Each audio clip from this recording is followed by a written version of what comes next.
নাবিলের জীবনটা ছিল বিবর্ণ কাগজের মতো, নীরব, গোছানো এবং একঘেয়ে। সে মানুষের ফেলে আসা স্মৃতিগুলোকে পুনরুদ্ধার করত, তাদের বিবর্ণ হওয়া গল্পগুলোকে বাঁচিয়ে রাখত।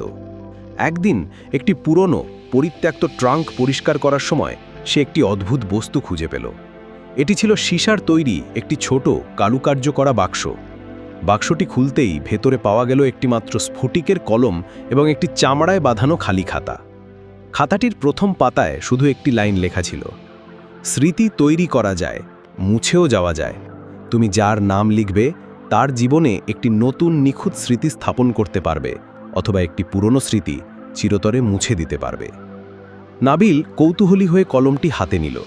সে তার নিজের জীবনের একটি ছোট দুঃখজনক স্মৃতি মুছে ফেলার চেষ্টা করল।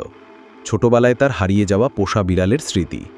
সে খাতায় লিখল, নাবিল আহমেদ, পোষা বিড়াল হারানো স্মৃতি মুছে যাক। মুহূর্তের মধ্যে তার মাথাটা হালকা হয়ে গেল। তার মনে হলো তার কখনো কোনো পোষা বিড়াল ছিলই না। ব্যাপারটা তাকে অবাক করার বদলে এক ধরনের প্রশান্তি দিল। সে বুঝতে পারল তার হাতে এক অবিশ্বাস্য ক্ষমতা এসেছে, মানুষের মনোজগৎকে নতুন করে সাজানোর ক্ষমতা। কিছুদিন পর নাবিল তার এক সহকর্মীর মুখে তার ছোটবেলার বন্ধুর করুণ কাহিনী শোনে। বন্ধুটি ছোটবেলায় এক ভয়াবহ সড়ক দুর্ঘটনায় তার বাবা মাকে হারিয়েছিল এবং সেই ট্রমা থেকে আজও বেরোতে পারেনি। তার জীবনটা দুঃস্বপ্ন আর হতাশায় ভরা। নাবিলের মনে হলো সে হয়তো সাহায্য করতে পারে।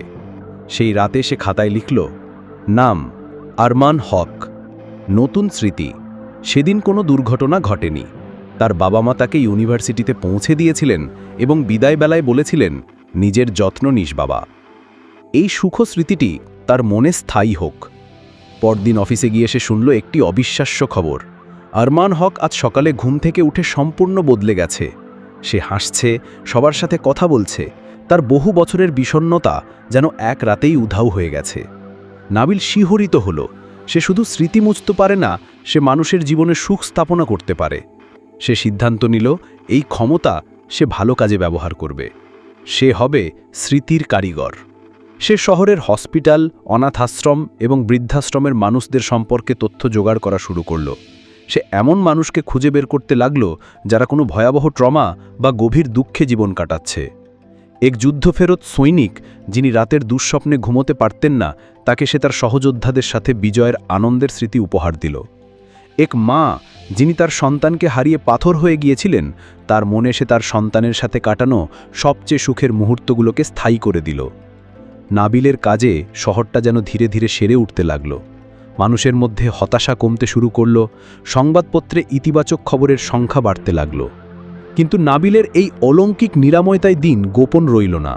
মনোবিজ্ঞানী এবং সমাজবিজ্ঞানীরা এই আকস্মিক গণসুখের পেছনের কারণ খুঁজে বের করতে পারলেন না।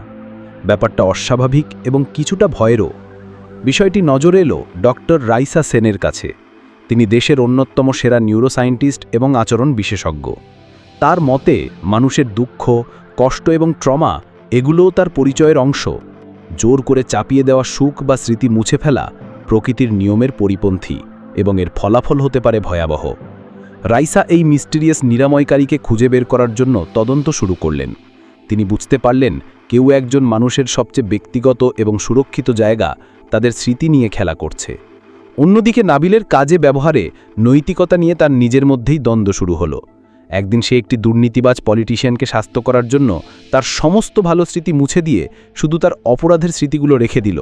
ফলে লোকটা মানসিক ভারসাম্য হারিয়ে পাগল হয়ে গেল। নাবিল ভয় পেয়ে গেল।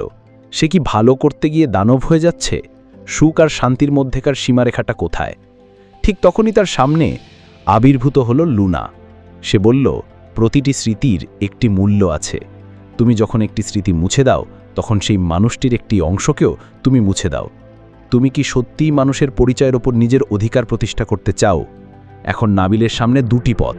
হয় সে তার ক্ষমতা ব্যবহার করে মানুষের জীবনকে নিখুঁত করার চেষ্টা চালিয়ে যাবে এবং ডক্টর রাইসার মতো মেধাবী প্রতিপক্ষের মোকাবিলা করবে, অথবা এই ভয়ঙ্কর ক্ষমতার পেছনের সত্য এবং এর পরিণতি সম্পর্কে জানতে লুনার সাহায্য নেবে। তার সিদ্ধান্তই ঠিক করে দেবে সে কি মানবজাতির ত্রাণকর্তা হবে নাকি তাদের স্মৃতির জগতের একছত্র স্বৈরতারী।